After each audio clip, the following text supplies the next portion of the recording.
Steve Robbins here. Welcome to the Get It Done Guys quick and dirty tips to work less and do more. I have a secret. Actually, I have a copy of The Secret. It's the book that sold a gazillion copies. It was all about visualizations, affirmations, and the law of attraction. The idea was simple. Visualize what I want. Feel what it feels like to have it. And voila, secret universal vibrations would zip into the ether, track down what I want, and bring it back to me. It's a cosmic ATM with a delivery boy and no withdrawal limit. What could be better? My parents used the law of attraction when I was a kid. They would write, "We're rich and enjoying our money," on pieces of paper and stick them to their mirror. Then they went out and spent my college fund, so I guess it worked. For them. To be fair, my dad did chip in during freshman year with the cashback bonus from his Neiman Marcus loyalty card. Scientists want a cosmic ATM as much as we do, so they've studied affirmations. In the book 59 Seconds, author Richard Wiseman shares the research. Since scientists aren't paid very well, they've researched this one a lot. The result? It turns out that when you imagine having what you want, you are actually less likely to get it. This is true for weight control, romance, and career success. And what do most self-help programs tell us to do? Imagine feeling as if we've already reached our goal. That doesn't work, so then we have to come back and buy more self-help. I guess it does work. For them. In fact, research shows that when we feel like we have what we want, we're less motivated to pursue it, and we're less likely to persevere when the going gets rough. Bernice, a huge fan of the law of attraction, is hollering from the next room, "You do not understand spirituality. The goddess defies measurement." Well, the goddess may defy measurement, but scientists don't. And in their pursuit of the cosmic ATM, they found that some strategies do work and make us more likely to reach our goals. There are a total of 6 tips for effective visualization. We will do 3 quick and dirty tips for effective visualizations today, and 3 more in part 2.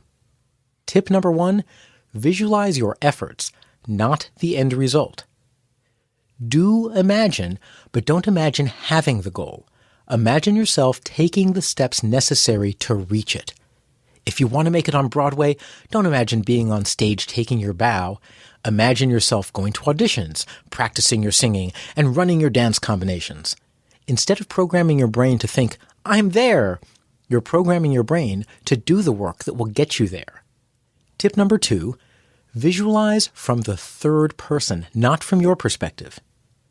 When you visualize yourself practicing, see yourself in the third person. My episode on how to be less judgmental discusses visualizing in the first person, looking through your own eyes.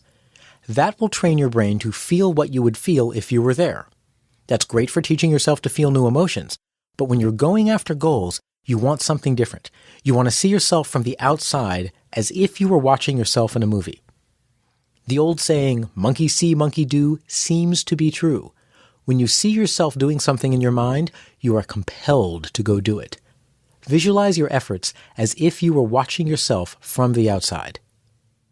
Tip number 3 is to be optimistically realistic. Vice Admiral James Stockdale was a prisoner of war in North Vietnam for 7 years, during which time he was starved, chained, and tortured. This was worse than middle school. He explains how he survived with what has become known as the Stockdale paradox. You must never confuse faith that you will prevail in the end, which you can never afford to lose, with the discipline to confront the most brutal facts of your current reality, whatever they may be. Not only does this attitude work if you're taken prisoner, it also works for reaching your goals. One of the most effective, science-tested techniques combines optimism with realism. Here's how. 1. List some of the great things that will happen if you reach your goal.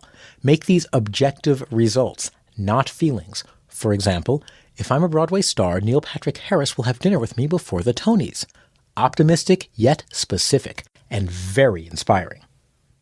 List some of the hurdles that would get in the way of your dream. For example, I have a bad back, so the chances of me being able to perform the choreography from Cirque du Soleil at an audition, slim, very slim.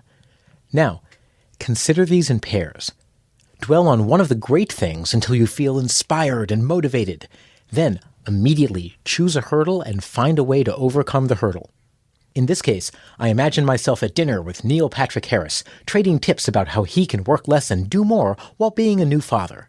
Wow, do I feel motivated! Yay! Now, I consider the choreography hurdle. Instantly, solutions come to mind. A back brace, audition for parts that don't require my knees to bend both ways, and build a zombie out of rubber tubing so it can audition in my place. The bottom line, don't pretend your dreams have actually come true. Instead, make them come true. Do it by visualizing the specific steps you'll take to move towards your dream. Visualize from the third person, not from the first person. And combine optimistic inspiration with realistic problem solving. And if you know Neil Patrick Harris, please tell him to call. I've got some great baby tips for him. This is Steve Robbins. Email questions to getitdone@quickanddirtytips.com. Find out about my coaching services, keynote speeches, and products at steverobbins.com. Work less, do more, and have a great life.